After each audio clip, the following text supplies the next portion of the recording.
আসসালামু আলাইকুম আরহামতুল্লাহি ওবারাকাতুহ। আলহামদুলিল্লাহ নাহমাদুহু ওয়া নাস্তাঈনুহু ওয়া নুসাল্লি আলা নবিয়িহি ওয়া হাবিবিহি মুহাম্মাদি ওয়া আলিহি ওয়া আসহাবিহি আজমাইন। সুপ্রিয় দর্শক শ্রোতা, অনেক অনেক প্রীতি ও শুভেচ্ছা। আশা করছি ভালো আছেন, সুস্থ আছেন, নিরাপদে আছেন। আলোকিত প্রতিদিন অনুষ্ঠানটি একটি জনপ্রিয় অনুষ্ঠান। প্রতিদিনের ন্যায় আজও আমরা একজন বিশিষ্ট আলেমকে আমন্ত্রণ জানিয়েছি এবং চমৎকার একটি বিষয়ে আলোচনা করার জন্যে আমরা নির্বাচন করেছি।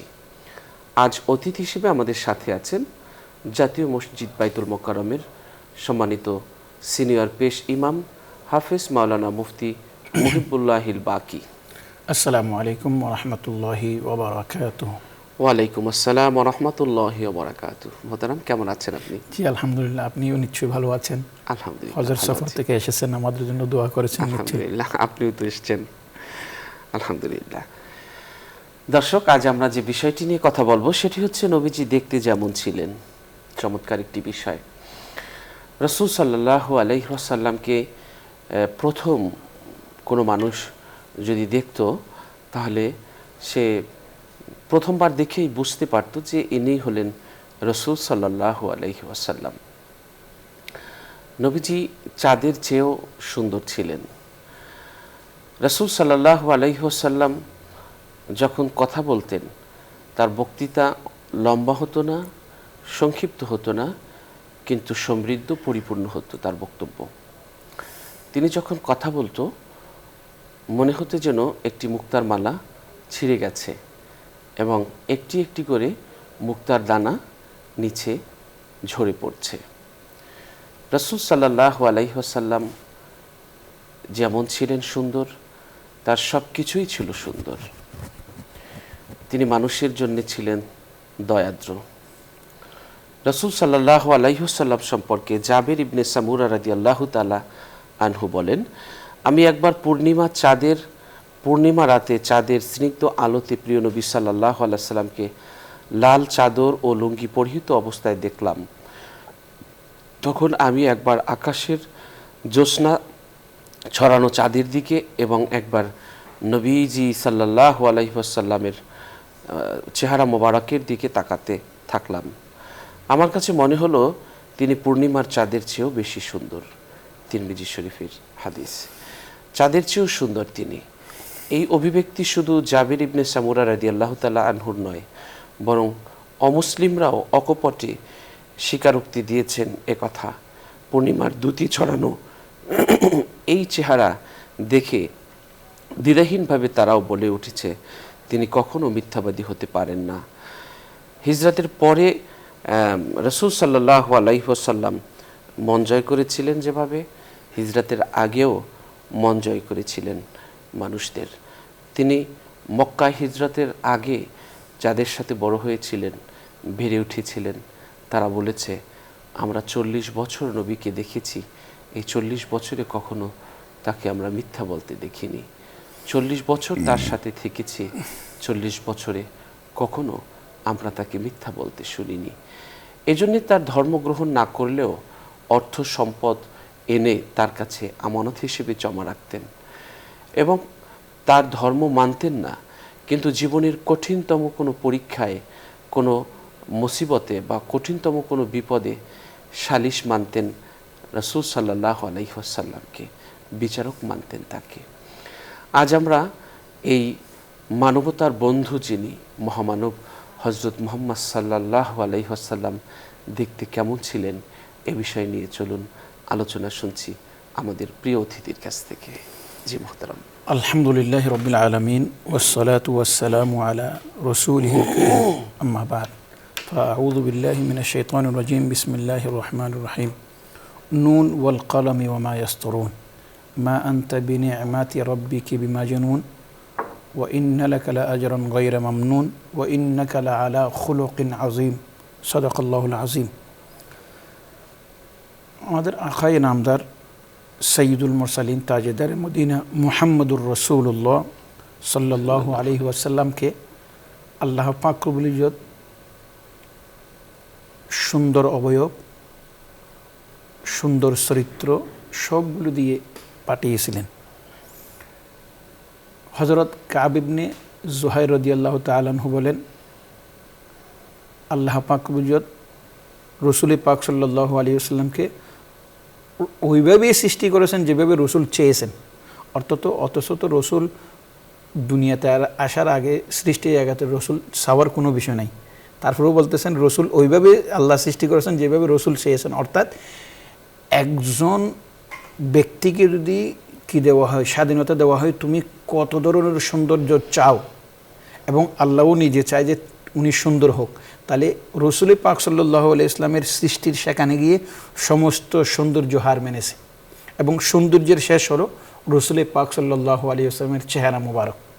সেজন্য রসুল পাক সাল্লাল্লাহু আলাইহি ইসলামের চেহারাটা এমন ছিল যে দূর থেকে কেউ দেখলে তার প্রতি মানুষের একটা ভক্তি শ্রদ্ধা সৃষ্টি হতো, এবং কাছে আসলে মহব্বত সৃষ্টি হতো। কিন্তু দেখেন, আমি আপনার সাথে বহুদিন যাবত আছি, আমি যতদিন আপনার পাশে থাকবো ততদিন আপনার কিছু ত্রুটি বিচ্যুতি আমার কাছে ধরা পড়বে, যার কারণে প্রথম যত মহব্বত থাকে শেষ পর্যায়ে একটু একটু কমতে থাকবে। কিন্তু মুহাম্মদুর রাসূলুল্লাহ সাল্লাল্লাহু আলাইহি ওয়াসাল্লাম এমন সত্তা ছিলেন, তাকে দূরের থেকে যতটুকু ভালোবাসতেন, কাছে আসার পর আলো ভালোবাসা বেড়ে যেতেন। এই জন্য যে আমরা তাকে দূরের থেকে যতটুকু ভালো মনে করছি, কাছে আসার পর দেখি যে এই ভালো তো আরও বেশি ভালো। রসুল পাক সাল্লাল্লাহু আলাইহি ওয়াসাল্লাম তার একটা চাল চলন গঠনের মধ্যে একটা অলৌকিকত্ব ছিল। যখন রসুল পাক সাল্লাল্লাহু আলাইহি ওয়াসাল্লাম কারোর সাথে বসতেন, তখন রসুল পাক সাল্লাল্লাহু আলাইহি ওয়াসাল্লামকে সবচাইতে বেশি লম্বা দেখা যাইত। আবার যখন হাঁটতেন, এমন মনে হতো যে রসুল সবার থেকে বের চিকচিকে লম্বা হয়ে তাল গাছের মতো এরকম বিশ্রীও দেখা যাইত না।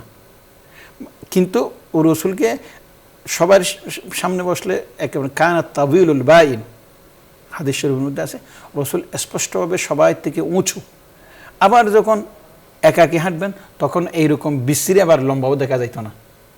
রসুল পাক সাল্লাল্লাহু আলাইহি ওয়াসাল্লামের গায়ের রংটা ছিল খুব উজ্জ্বল গমের রঙের মতো। কারণ কতক সময় দেখবেন যে চিকচিক করতেছে, চোখে দেখলে চোখের মধ্যে এক ধরনের ধোঁয়াশা সৃষ্টি হচ্ছে, এরকম না, এমন চাকচিক্য যেটা দেখতে থাকলে ভালো লাগে। রসুল পাক ইসলামের রংটা ছিল সেই রকম। এবং রসুল পাক সাল্লাল্লাহু আলাইহি ওয়াসাল্লামের হাদিস শরীফের মধ্যে আছে, কানা রসুল পাক ইসলামের চুলগুলো কুকুরানো ছিল, যেমন একটা ডেউ সৃষ্টি হয়েছে। মানে আমাদের বর্তমানে তো ডেউ চুল তৈরি করার জন্য এই পার্লারে গিয়ে ইলেকট্রিক তাপ দিয়ে হিটের মাধ্যমে গরম করে, কিন্তু রসুল পাক চুলগুলো একেবারে সৃষ্টিগতভাবে এমনভাবে ছিলেন, দেখলে যেমন একটা ডেউ একটু সুন্দর লাগতো। এবং রসুল পাক চুল তো লম্বা রাখতেন, কিন্তু এইরকম নয় যে রসুল পাক সাল্লাল্লাহু চুলের কারণে রসুলের থেকে কোনোদিন গন্ধ উঠতেন। হযরত উম্মে সালমা রাদিয়াল্লাহু তাআলা আনহা বলেন, রসুল পাক সাল্লাল্লাহু যেই গায়ের ঘামগুলো বের হতো সেগুলো আমরা শিশির মধ্যে রেখে দিতাম। কোনো অনুষ্ঠানে যখন যেতাম যে সেখানে সুগন্ধি ব্যবহার করতে হবে, তখন আমরা এই ঘাম মুবারককে ব্যবহার করতাম। হযরত উম্মে সালমা রাদিয়াল্লাহু তাআলা আনহা বলেন, এটা স্পষ্ট হাদিস, বলে রসুল পাক ইসলামের ঘাম মুবারকের মধ্যে একটা মেশকর খুশবু থাকতো।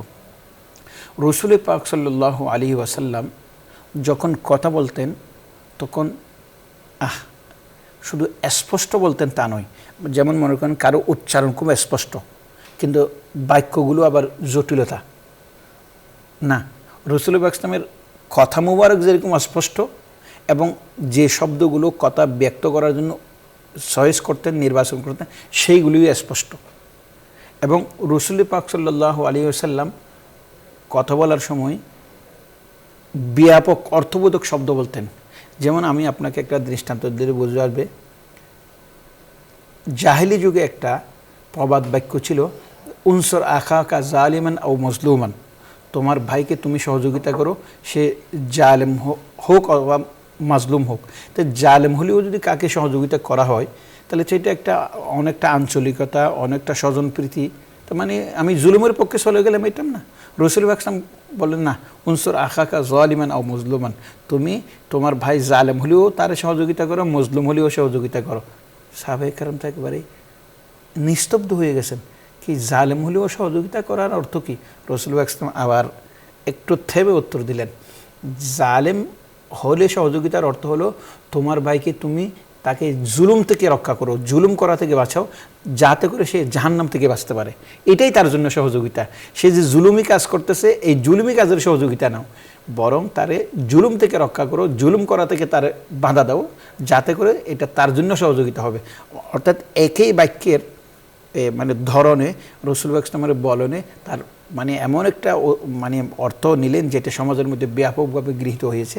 অর্থাৎ আমার নিজের ভাই যদি জালেমও হয় তাকে সহযোগিতা করব, অর্থাৎ তারে জুলুম করার যে অভ্যাস তার থেকে আমি মুক্ত করব। আর মাজলুম হলে তো তারে জুলুম শিকার হওয়ার থেকে রক্ষা করব। রাসূল পাক সাল্লাল্লাহু আলাইহি ওয়াসাল্লামের প্রত্যেকটি কাজ ছিল এমন যেটা বিতর্কের ঊর্ধ্বে। এমনকি আপনি জানেন, যখন নাকি এটা কারো মাথার ভিতর আসতেছে না যে এখন হাজরা আসওয়াদ সব বাইতুল্লাহ শরীফ নির্মিত হলেন, সবাই প্রত্যেকই কাজের মধ্যে অংশগ্রহণ করলাম, কিন্তু এই দূর থেকে পাথরটা সরানো, আপন স্থানে রাখা, এটা কোনো ছোট্ট পাথর তো কোনো একটা গোত্রই ধরতে হবে, সবাই তো আর ধরতে পারবে না। তখন বললো যে বাইতুল্লাহ শরীফের যিনি প্রথম আসবেন তিনি এই কাজটা করবেন। তো রাসূল পাক সবাই আগে আসলেন এবং তারা মনে ভাবলাম যে এই বয়সে তো কম, আমরা সবাই বিজ্ঞ ব্যক্তি, সে কেমনভাবে ফয়সালা করবে যে ফয়সালা করতে গেলে অন্য একটা গোত্র মানবে। কারণ এখানে তো কোনো একটা গোত্রকে যদি বলে এই বনি হাশেম তোমরা এই পাথরটা টেনে নিয়ে যাও, বহন করে নিয়ে যাও, তাহলে আবদে কুরাইশ যারা আছে তারা বলবে যে আমরা মানবো না, এটা কি বলেন আপনি, আমরা আপনাকে বিচারক মানছি, মানে কি এটা আপনি যে কোনো একটা গোত্রকে গুরুত্ব দিয়ে দেবেন? মানছে ঠিক আছে, মানার মধ্যেও আবার যখন নিজের বিবেকের বিরুদ্ধে যাবে, নিজের স্বার্থের বিরুদ্ধে যাবে, তখন আবার সবাই একেবারে সংক্ষুব্ধ হয়ে যাবে। মুহাম্মদুর রাসূলুল্লাহ সাল্লাল্লাহু আলাইহি ওয়াসাল্লাম একটা চাদর নিয়ে নিজে পাথরটা চাদরের মধ্যে রাখলেন, বললো যে তোমরা সব গোত্রগুলো চাদরের মাথায় ধরো, যে তোমাদের সবার কৃতিত্ব যেন তাকে চাদর পাথরটা হাজরা আসওয়াদটা বহন করার মধ্যে। আবার নিয়ে যাওয়ার পর নিজে নামাইলেন, যাতে করে যে তোমাদের আলাদা কোনো কৃতিত্ব না থাকে যে আমরা একটু বেশি নামানোর সময় আমাদের ফজিলত বেশি ছিল। এই যে এটা মানে আপনি কি মনে করেন, এটাকে এমনি সাধারণ নাকি? এত বড় একটা ঝগড়া হচ্ছে, মারামারি হচ্ছে, তার জন্য এরকম একটা যেখানে উত্তপ্ত একটা পরিস্থিতি, সেই সময়ে রাসূল পাক সাল্লাল্লাহু আলাইহি ওয়াসাল্লামের এই বুদ্ধিমত্তার সাথে সবাই যেন খুশ হয়, কেউ যেন অসন্তুষ্ট না হয়, সেইভাবে একটা ফয়সালা দেওয়া, এটাকে আপনি কি চারটিখানি কথা মনে করেন নাকি? কারণ মুহাম্মদুর রাসূলুল্লাহ সাল্লাল্লাহু আলাইহি ওয়াসাল্লামের চারিত্রিক মাধুর্যতা, শারীরিক গঠন, সবগুলোর মধ্যে আলাদা একটা কী ছিল, মাধুর্যতা ছিল, অলৌকিকত্ব ছিল। এমনকি যে সমস্ত লোকেরা রাসূল পাক সাল্লাল্লাহু আলাইহি ওয়াসাল্লামের বিরুদ্ধে গিয়ে সমালোচনা করতেন, তারাও রাসূলের সামনে এসে নতজানু হয়ে যেতেন, সব বাইরে, কিন্তু সামনে এসে কেউ কিছু বলতে পারতেন না। আবু জেহেলও একই অবস্থা। এমনকি আপনি জানেন মুহাম্মদুর রাসূলুল্লাহ সাল্লাল্লাহু আলাইহি ওয়াসাল্লাম যেখানে রাসূলকে ঘর থেকে বের করে দিচ্ছে, নিজের আবাসভূমি থেকে বের করে দিচ্ছে, সেই সময়ও এরকম পরিস্থিতিতেও কেউ এসে বলে নাই মুহাম্মদ তোমার তো হয়তো যে কোনো সময় মেরে ফেলতে পারে, তোমার এখানে যে আমরা আমানতগুলি রাখছি, তুমি আমাদের আমানতগুলি একটু আগে দিয়ে দাও। যেমন আপনি যদি বিদেশে যান, আমি শুনি, তাহলে আপনার কাছে যদি কিছু টাকা থাকে, তা আমি তো প্রথমেই যাবো, ভাই আপনি নাকি বিদেশে যাচ্ছেন, আমার টাকাটা একটু দিয়ে যাইয়েন, বা আপনার কাছে যে আমানতটা একটু দিয়ে দেন। কিন্তু রাসূল পাক সাল্লাল্লাহু আলাইহি ওয়াসাল্লামের বিরুদ্ধে ষড়যন্ত্র হচ্ছে, এটা তো এইরকম নয় যে গোপনে ষড়যন্ত্র হচ্ছে, তা তো না। এটা গ্রামের আবাল বৃদ্ধ বনিতা সবাই জানে যে রাসূলকে হত্যা করার জন্য এখন সবাই প্রস্তুতি নিচ্ছে। সেই অবস্থায়ও যারা তার কাছে আমানত রাখছে, তারা মনে করে যে মুহাম্মদ সাল্লাল্লাহু আলাইহি ওয়াসাল্লাম দুনিয়ার থেকে চলে গেলেও তার কাছে আমাদের মালগুলো যতটুকু নিরাপদ, তার থেকে নেওয়ার পর আর কারো কাছে রাখলে এতটুকু নিরাপদ নয়। সেই জন্য এইরকম পরিস্থিতিতেও রাসূল পাক সাল্লাল্লাহু আলাইহি ওয়াসাল্লামের কাছে তারা আমানতগুলো যেগুলি গচ্ছিত আমানত রেখেছিলেন, সেইগুলি সেই পরিস্থিতিও তাড়াতাড়ি বলে না যে আমাদের আমানতগুলি আমাদেরকে তাড়াতাড়ি ফেরত দেন। কারণ তারা জানে যে হয়তো রাসূলের সাথে আমাদের সাথে এই শিরিক মিরিকের সাথে আমাদের দ্বন্দ্ব আছে, কিন্তু লোকটার চরিত্র, লোকটার নৈতিকতা এইটার সাথে কারো তুলনা হয় না, এবং তিনি নৈতিকতার বিষয়ে কারোর সাথে আপোষ করে না। মুহাম্মদুর রাসূলুল্লাহ সাল্লাল্লাহু আলাইহি ওয়াসাল্লামের ব্যাপারে হযরত আয়েশা রাদিয়াল্লাহু তাআলা আনহা বলেন, রাসূলের সৌন্দর্য দেখে লানা শামসুন ওয়ালিল আফাকে শামসুন, বলে যে আকাশের মধ্যে একটা সূর্য আছে আর আমার ঘরের মধ্যে একটা সূর্য আছে। ওয়াশামসি তাতলাউ খায়রুম মিন শামসিস সামাই, আমার সূর্য যেটা আছে সেটা আকাশে যে সূর্য আছে তার থেকে আরও উত্তম বেশি, কারণ আকাশের সূর্যের দিকে আপনি বেশিক্ষণ তাকিয়ে থাকতে পারবেন না। আর আমার সূর্য যেটা আছে আকায় নামদার মুহাম্মদুর রাসূলুল্লাহ সাল্লাল্লাহু আলাইহি ওয়াসাল্লামের সামনে তার চেহারার দিকে যতক্ষণ তাকাবেন ততক্ষণ আপনি স্বাদ উপভোগ করবেন। আর সূর্যের দিকে তাকাইতে তাকাইতে আপনি ক্লান্ত হয়ে যাবেন, আবার চোখ ঝিকিমিকি করবে। কিন্তু মুহাম্মদুর রাসূলুল্লাহ সাল্লাল্লাহু আলাইহি ওয়াসাল্লামকে যতক্ষণ তাকাইতে থাকবেন ততক্ষণ আপনি থাকতেই থাকবেন তার দিকে। এই জন্য হযরত আয়েশা রাদিয়াল্লাহু তাআলা আনহা আরও বলেন এরপরে, ওয়াশামসুস সামাই তাতলাউ বা'দাল ফজরি, আর সূর্য সাধারণত আকাশের মধ্যে ফজরের পরে উদিত হয়, আর আমার সূর্য যেটা আছে সেটা সবসময় উদিতই থাকে, আর তার আলোক উজ্জ্বলতা আরও রাত্রে যখন হয় তখন আরও বেড়ে যায়। এমনকি হযরত আরেকটা সাহাবী রাসূল পাক সাল্লাল্লাহু আলাইহি ওয়াসাল্লামের স্ত্রী বলেন, আমরা যখন ঘরের মধ্যে ছোটোখাটো কোনো সুই তুই হারিয়ে যেতাম, তা আমাদের এখানে তো তখন জাইতুন তেল দিয়ে আমরা বাতি জ্বালাইতাম।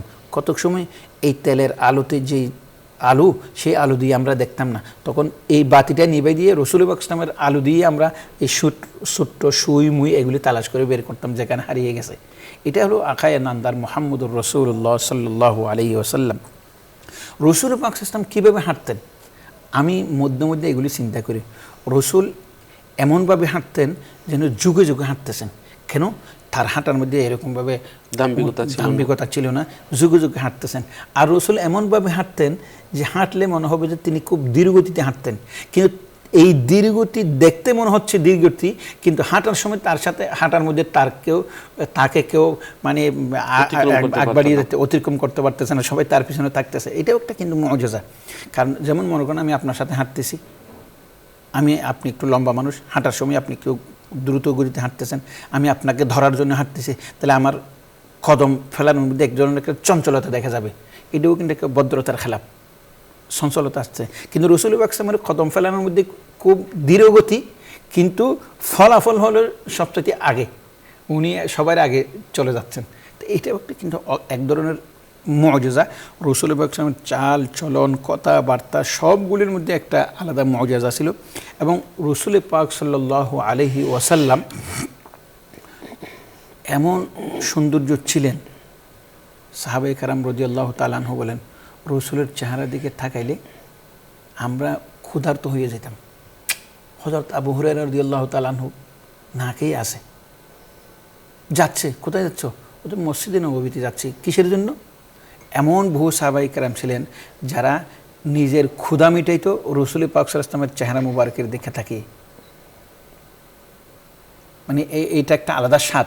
যেমন মনে করেন আপনি এটা ওই সমস্ত ব্যক্তিরা বুঝবেন, যেমন মনে করেন আপনার ক্ষুধা লাগছে, হঠাৎ করে আপনার বাবা অসুস্থ হয়ে গেছে, আপনার বাবারা এখন আপনি মেডিকেল নিয়ে যাবেন, তখন আপনি আপনার ক্ষুধার কথা ভুলে যাবেন না, কারণ ওই অস্থিরতার মধ্যে, টেনশনের মধ্যে। তো টেনশনের মধ্যে যে এরকম আপনি মানুষ ক্ষুধার কথা বলে যায়, আর রাসূল পাক সাল্লাল্লাহু আলাইহি ওয়াসাল্লামের চেহারা দেখার মধ্যে যে একটা আনন্দ আছে, সেই আনন্দের মধ্যেও মানুষ ক্ষুধার কথা ভুলে যেত। সুবহানাল্লাহ। তো রাসূল পাক সাল্লাল্লাহু আলাইহি ওয়াসাল্লামের ব্যাপারে হযরত আয়েশা রাদিয়াল্লাহু তাআলা আনহা বলেন, তোমরা যদি একটা জীবন্ত কোরআন দেখতে চাও, কানা খুলুকুহু আল কোরআন।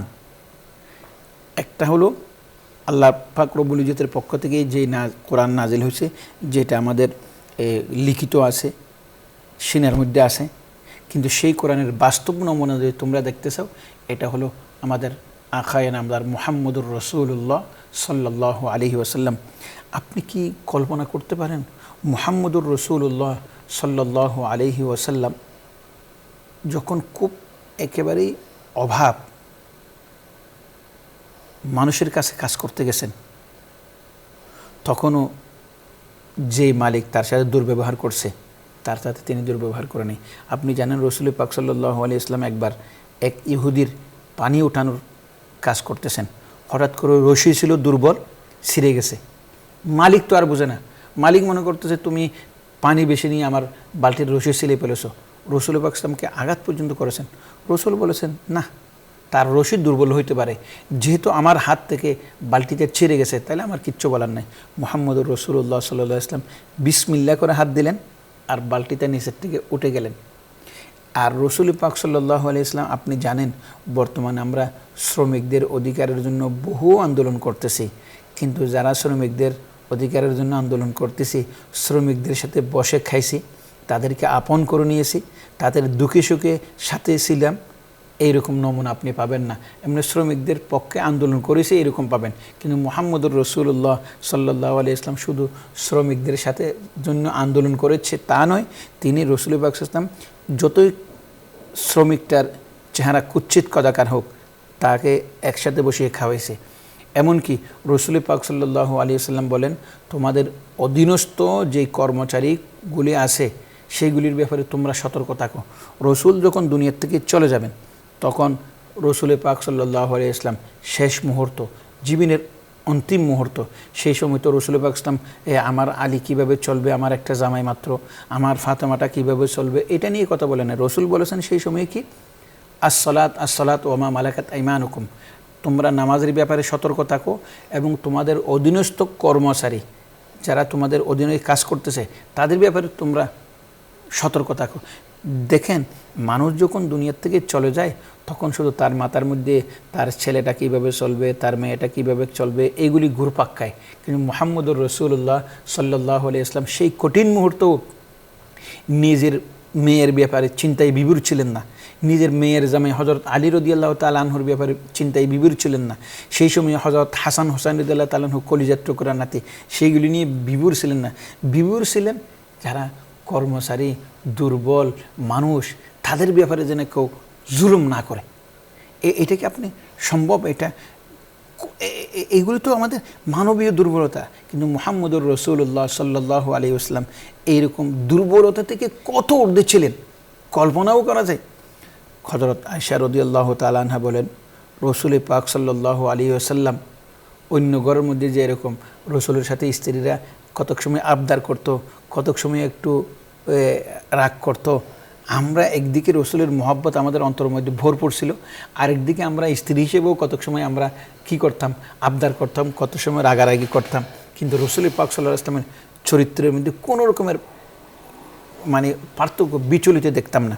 এমনকি আপনি জানেন, রাসূল পাক সাল্লাল্লাহু আলাইহি ওয়াসাল্লাম একদিন তার এক স্ত্রীর ঘরে গিয়ে মধু খাইছে।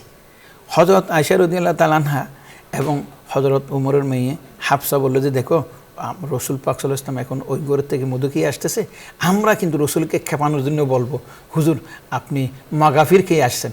মাগাফির হলো একটা গাছের একটা আঠা আঠা জাতীয় জিনিস, যেটা খাইলে একটু গন্ধ বের হয়। কিন্তু রাসূল পাক সাল্লাল্লাহু আলাইহি ওয়াসাল্লাম আসার সাথে সাথে দুইজনে একইভাবে রাসূলকে বলেন, হুজুর আপনি কী আসছেন, আপনার মুখের থেকে দুর্গন্ধ আসতেছে। রাসূল পাক সাল্লাল্লাহু আলাইহি ওয়াসাল্লাম দেখেন, স্ত্রীর মন জয় করার জন্য বলে না, এই আমি তো মধুকেই আসছি, তোমরা এটা তো আমাকে অনর্থক খেপানোর জন্য বলতেছে। এই অসাধারণের ভিতর রাসূলের জীবন তো অসাধারণের ভিতর সাধারণ জীবনযাপন। হযরত আয়েশা রাদিয়াল্লাহু তাআলা আনহা হযরত হাফসা রাদিয়াল্লাহু তাআলা আনহার উপর কোনো গরম হইলেন না। তখন বলে যে, ঠিক আছে, তোমরা যখন মনক্ষুণ্ণ হচ্ছ, তাহলে আর আমি জীবনে তোমরা আমার মধু খাওয়ার মধ্যে তোমরা যেহেতু মাগাফিরের গন্ধ পাচ্ছ, আমি মধুই খাবো না, তাইলে মধুই খাবো না তোমাদের। কিন্তু রাসূল আল্লাহ পাক হুজুর বলেন, না না, ইয়া আইয়ুহান নবিয়্যু লিমা তুহাররিমু মা আহাল্লাল্লাহু লাকা তাবতাগী মারদাতা আজওয়াজিক, তোমার স্ত্রীর সন্তুষ্টির জন্য তারাও জানে তুমি মধু পান করেছো, তুমি কেন মধুকে হারাম করবে। দেখেন, রাসূল পাক সাল্লাল্লাহু আলাইহি ওয়াসাল্লাম 9 জন স্ত্রী ছিলেন। কোনো একজন স্ত্রী এইটা বলে নাই যে রাসূল বোধহয় ওই স্ত্রীকে বেশি দেখতে পারে, আমার একটু কম পছন্দ করে বোধহয়, কিন্তু সবাই মনে করতে বোধহয় আমারই বেশি পছন্দ করে, আরেকজনকে বুঝতে দিচ্ছেন আর কি, আমারই বেশি পছন্দ করে। তো এটা কি সম্ভব একজন সাধারণ মানুষের জন্য? অসাধারণ বলেই তো সম্ভব। মুহাম্মদুর রাসূলুল্লাহ সাল্লাল্লাহু আলাইহি, আমি আর মাঝে মধ্যে চিন্তা করি কি জানেন, রাসূল পাক সাল্লাল্লাহু আলাইহি ওয়াসাল্লামের আল্লাহর পক্ষ থেকে একটা এরকম তাওফিক ছিল, আল্লাহর পক্ষ থেকেও একটা রাসূলের জন্য এরকম আলাদা একটা কর্মের অধিকার ছিল, যার কারণে রাসূল পাক সাল্লাল্লাহু আলাইহি ওয়াসাল্লাম এগুলি পেরেছেন, কুলিয়ে উঠতে পেরেছেন। রাসূল পাক সাল্লাল্লাহু আলাইহি ওয়াসাল্লাম যেমন, মনে করেন আমি মধ্যে মধ্যে চিন্তা করি, আমি যদি আপনাকে প্রশংসা করি তা আপনি মনে মনে একটু খুশি হবেন, আবার মাঝে মধ্যে বলবেন কি, আরে ভাই এই প্রশংসা করার লাভটাকে একটা কৃত্রিমতার সাথে বলবেন। মুহাম্মদুর রাসূলুল্লাহ সাল্লাল্লাহু আলাইহি ওয়াসাল্লাম এত বড় গুণের অধিকারী হওয়া সত্ত্বেও কেউ যখন তার কাছে গিয়ে প্রশংসা করতেন, এটা বলতেন না, এই তুমি বাড়াইয়া বলতেছো, এইরকম প্রশংসা করার দরকার নেই, কারণ এর মধ্যে নিষেধ করার মধ্যে একটা কৃত্রিমতা আছে। কিন্তু রাসূল পাক সাল্লাল্লাহু আলাইহি ওয়াসাল্লাম কি বলেছেন, আল্লাহুম্মা লা তুআখিযনি বিমা ইয়াকুলুন, আল্লাহ এরা তো আমাকে মোহাব্বত করে বলতেছে এগুলির জন্য তুমি আমাকে পাকড়াও করিও না। ওয়াজআলনি খায়রাম মিম্মা ইয়াজুন্নুন, আল্লাহ তারা আমাকে ভালোবাসে, যে সমস্ত গুণাবলীর কথাগুলি বলতেছে তুমি আমাকে এর থেকে আরও বেশি গুণাবলীর অধিকারী করে দাও। কথা বুঝছেন? দেখেন এর মধ্যে আমরা যদি প্রশংসা করি তাহলে আমাদের মানে প্রতিবাদের ভাষা, আমাদের অস্বীকারের ভাষা বা প্রশংসা গিলতেছে, তার মধ্যেও একটা কৃত্রিমতা আছে। কিন্তু রসুল পাক সাল্লাল্লাহু আলাইহি ওয়াসাল্লামের সামনে যখন রসুল কেউ প্রশংসা করতেন, এটাকে যে তিনি একেবারে মানে আমি প্রশংসা পাওয়ার পরে যে নিজে ফুলে যাবে, অথচ তার মধ্যে তেমন গুণাবলী ছিল যেগুলো দিয়ে তিনি অহংকার করতে পারেন, কিন্তু তারপর অহংকার থেকে মুক্ত থাকতেন। এবং যিনি প্রশংসা করতেছেন তারাও এমনভাবে নার্ভাস করে ফেলতেছেন না যে আমি এটা বলছি আমার আবেগে, রসুল আমার এরকম বলতেছে না। রসুল পাক ইসলাম বলছেন আল্লাহুম্মা লা তুআখিযনি বিমা ইয়াকুলুন ওয়াজআলনি খায়রাম মিম্মা ইয়াজুন্নুন। আল্লাহ তারা যা বলে ওয়াগফির লিমা লা ইয়ালামুন, আল্লাহ তারা যা কিছু না বুঝে বলতেছে এটাও মাফ করে দাও। এটা তো তারা সব কিছু আমার ভিতরে বাইরে জানে না, সেই জন্য বলতেছে আল্লাহ আপনি মাফ করে দিন। রসুলের যে একটা বিনয় আছে, বিনয়ের মধ্যেও যে একটা আলাদা মানে সৌজন্যতাবোধ আছে, এটা কি কল্পনা করতে পারবেন? প্রত্যেক জিনিসের মধ্যে রসুল পাক সাল্লাল্লাহু আলাইহি ওয়াসাল্লামের একটা চারিত্রিক মাধুর্যতা, শারীরিক সৌন্দর্যতা, সবগুলির মধ্যে অলৌকিকত্ব ছিল। সেই জন্য রসুল পাক সাল্লাল্লাহু আলাইহি ওয়াসাল্লামের পুরো জীবনটাই ছিল একটা আলোকিত জীবন। এবং আমরা রসুল পাক ইসলামের তো সৌন্দর্য চেহারা, এটাতে আমরা যে আপন করে নিতে চাইলেও আপন করে নিতে পারবো না, কিন্তু আমরা রসুল পাক সাল্লাল্লাহু আলাইহি ওয়াসাল্লামের যে চারিত্রিক মাধুর্যতা, সৌন্দর্যতা যেগুলি আছে সেগুলি তো আমরা আমাদের সামর্থ্য অনুযায়ী সেগুলি আপন করে নিতে পারি। এবং সেইগুলি যদি আমরা অনুসরণ করি তাহলে একটা পরিবারের মধ্যেও শান্তি এসে যায়, বাবা মায়ের মধ্যেও শান্তি এসে যায়। আপনি কি মনে করেন রসুল পাক সাল্লাল্লাহু আলাইহি ওয়াসাল্লাম নামাজ পড়তেছেন, নাতিগুলি আসছে পিঠের মধ্যে বসে গেছে, রসুল সিজদাকে লম্বা করতেছেন যে আমি যদি উঠে যাই হঠাৎ করে আমার মানে সেখানেও একটা পারিবারিক, অর্থাৎ তার সকল কিছুর মধ্যে একটা সৌন্দর্য বিরাজ করত। এটা একটা অনেক অনেক ধন্যবাদ মোহতারাম। আমরা অনুষ্ঠানের শেষ প্রান্তে চলে এসেছি। দর্শক মোহতারামের কাছ থেকে আমরা গুরুত্বপূর্ণ আলোচনা শুনেছি। বারা ইবনে আজিব রাদিয়াল্লাহু তাআলা আনহু বলেন, নবীজি ছিলেন মধ্যাকৃতির, তার দুই কাঁধের মধ্যবর্তী অংশ ছিল তুলনামূলক প্রশস্ত। তিনি মাঝারি গড়নের হলেও যখন সবার সঙ্গে হাঁটতেন তখন তাকে সবার মধ্যে সবচেয়ে বেশি লম্বা দেখাতো। রাসূল সাল্লাল্লাহু আলাইহি ওয়াসাল্লামের মুখ এবং চোখ, জাবির ইবনে সামুরা রাদিয়াল্লাহু তাআলা আনহু বলেন, এটি কেমন ছিল তার বর্ণনা দিতে গিয়ে যে রাসূল সাল্লাল্লাহু আলাইহি ওয়াসাল্লামের মুখ প্রশস্ত ছিল, চোখের শুভ্রতার মধ্যে কিছুটা লালিমা ছিল, পায়ের গোড়ালি স্বল্প মাংসল ছিল। আমরা রাসূল সাল্লাল্লাহু আলাইহি ওয়াসাল্লামের সমস্ত গুণ এবং আসলে এই একটি অনুষ্ঠানে আমরা শেষ করতে পারবো না। আমরা আবার যদি কখনো সুযোগ হয় আমরা এই বিষয়টি নিয়ে আলোচনা করব ইনশাআল্লাহ। আমরা আজ অনুষ্ঠানের এ পর্যায়ে একটি মোনাজাত করছি। আপনারা যে যেখান থেকে আমাদের এই অনুষ্ঠান দেখছেন চাইলে আপনারাও আমাদের সাথে মোনাজাতে শরীক হতে পারবেন। আল্লাহুম্মা সাল্লি আলা সাইয়্যিদিনা ওয়া নাবিয়িনা ওয়া শাফিয়িনা ওয়া হাবিবিনা মাওলানা মুহাম্মদ সাল্লাল্লাহু আলাইহি ওয়া আলা আলিহি ওয়া আসহাবিহি ওয়া বারাকা ওয়াসাল্লাম। আলহামদুলিল্লাহি রাব্বিল আলামিন والصلاة والسلام على سيد الأنبياء والمرسلين وعلى آله وأصحابه أجمعين। মহিয়ান গরিয়ান সর্বশক্তিমান মেহেরবান দয়ালু দাতা, আপনি সাহায্যকারী, অভিযোগ অনুমোদনকারী, রক্ষাকারী, হায়াতের মালিক, রিজিকের মালিক, মৃত্যুর মালিক, সব কিছুর মালিক। আপনার কাছে ফরিয়াদ আল্লাহ তাআলা, আমরা জেনে না জেনে শয়তানের ধোকায় পড়ে, নফসের তাড়নায় পড়ে অনেক গুনাহ করে ফেলেছি। আপনি আমাদের সমস্ত গুনাহ খাতা মাফ করে দিন। আল্লাহুম্মা আমিন। রব্বুল আলামিন, যত ধরনের প্রতিবন্ধকতা আছে আপনার ইবাদত বন্দেগী করতে সব আপনি দূর করে দিন। আল্লাহ তাআলা নামাজে একাগ্রতা আনতে পারি, মন ঢেলে ইবাদত করতে পারি, আল্লাহ সেই তৌফিক আমাদেরকে আপনি নসিব করুন। আল্লাহুম্মা আমিন। মানুষের চোখে আমাদেরকে বড় করে দিন, আর আমাদের নিজেদের চোখে আপনি আমাদেরকে ছোট করে দিন। আল্লাহ তাআলা, আপনার কাছে ফরিয়াদ, আপনি ছাড়া কার কাছে হাত তুলব? আমরা গুনার বোঝা নিয়ে ভিখারির মতো, কাঙ্গালের মতো, ফকিরের মতো আপনার দরজায় দাঁড়িয়েছি, আপনি আমাদের দিকে একটু রহমতের দৃষ্টি ফেরান। রব্বুল আলামিন আসমান এবং জমিনের সমস্ত বরকতের দুয়ার আমাদের জন্য আপনি খুলে দিন।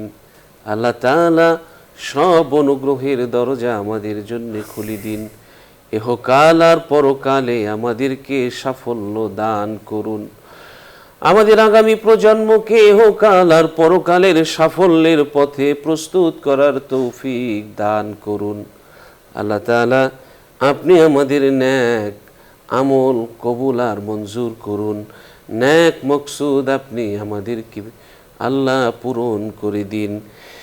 এই অনুষ্ঠানের পৃষ্ঠপোষক বসুন্ধরা গ্রুপের চেয়ারম্যান এমডি, ভাইস চেয়ারম্যান, পরিচালক সহ সকল ডিসিশন মেকারদেরকে আপনি আল্লাহ রহমত বরকত নাজিল করুন। আল্লাহ তাআলা এই প্রতিষ্ঠানের উপর আপনার রহমত বরকত নাজিল করুন। দেশ, মাটি, মানবতা, ইসলামের জন্যে আরও বেশি বেশি কাজ করতে পারে সেই তৌফিক আপনি দান করুন। রব্বুল আলামিন, একদিন এই পৃথিবীতে ছিলাম না, আজ আছি, আবার একদিন বিদায়ের শেষ চিঠি যখন চলে আসবে, সাজানো সব বাগান ফেলে রেখে, সারা জীবনের সমস্ত অর্জন ফেলে রেখে যেতে হবে অপর আল্লাহ অনন্ত এক সফর কবর দেশে, যেখানে একবার চলে গেলে আর কেউ আসে না।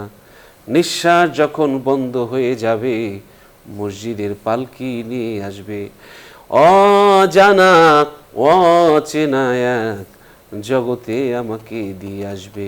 রব্বুল আলামিন, অচেনা অজানা ওই কবর নামক ছোট্ট ঘরকে আল্লাহ তুমি জান্নাতের বাগান বানিয়ে দিও। আল্লাহ তাআলা জান্নাত আমাদেরকে জান্নাতে স্থায়ীভাবে একটু থাকার বন্দোবস্ত করে দিও।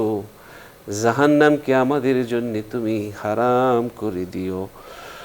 রব্বির হাবহুমা কামা রব্বায়ানি সগীরা।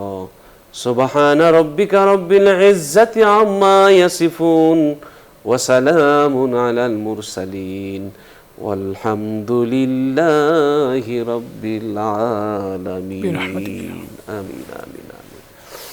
দর্শক, দীর্ঘ সময় আমাদের সাথে থাকার জন্য অনেক অনেক ধন্যবাদ। আগামীকাল ঠিক এই সময় দেখা হবে। আল্লাহ হাফেজ। আসসালামু আলাইকুম ওয়া রাহমাতুল্লাহি ওয়া বারাকাতুহু।